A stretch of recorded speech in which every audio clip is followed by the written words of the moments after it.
Bonjour à tous, on ne rigole pas avec l'école. La preuve, ce matin, les journaux reviennent largement sur les mauvais résultats de la France dans l'enquête PISA sur le niveau des élèves.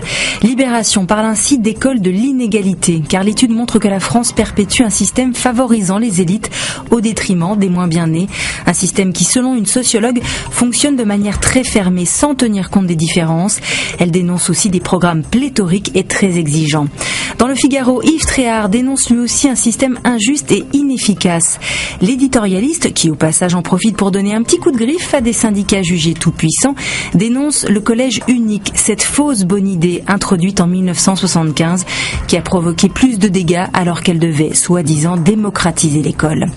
Devant ce bilan peu réjouissant, Lacroix essaie de rester positif et de voir comment la France peut rebondir en matière d'éducation et de dégager 4 grands axes, appliquer d'autres méthodes pédagogiques moins axées sur le par cœur, aider les plus faibles et s'en donner les moyens, mais aussi mieux former les professeurs d'un point de vue pratique. Puisqu'on parle de résultats et d'inégalités, Métro s'intéresse ce matin à ce classement des villes françaises qui luttent ou pas contre le racisme. Établi par le Conseil représentatif des associations noires, il est, je cite, globalement médiocre. À peine 18 villes sur 50 ont obtenu la moyenne. Villeurbanne, près de Lyon, arrive en tête du classement, tandis que Marseille, pourtant réputée pour son multiculturalisme, arrive bonne dernière. Autre gratuit, autre sujet d'actualité, alors que les députés se prononcent aujourd'hui sur la loi sur la prostitution, 20 minutes donnent la parole aux policiers qui seront chargés de la faire appliquer. Et ces derniers ont de gros doutes. Vous pensez vraiment que les policiers en tenue vont se planquer dans les fourrés et faire de la police de bidet? Ils refuseront tout bonnement de verbaliser les clients, annonce un commandant qui est aussi syndicaliste. De son côté, aujourd'hui en France, Le Parisien relaie l'initiative originale d'Armel Lecause.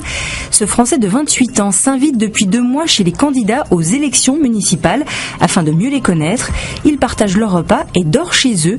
Une démarche qui, selon un politologue, va de pair avec l'exigence de transparence demandée aux élus par des citoyens qui estiment qu'ils doivent être informés.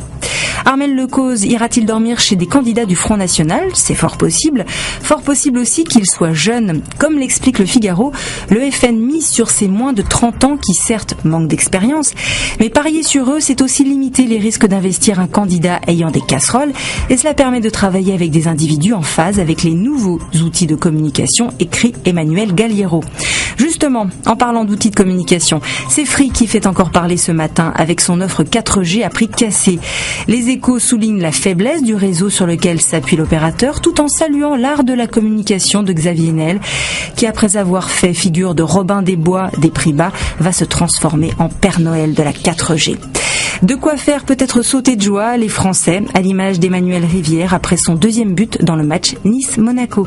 Allez, on vous souhaite une journée renversante. À demain.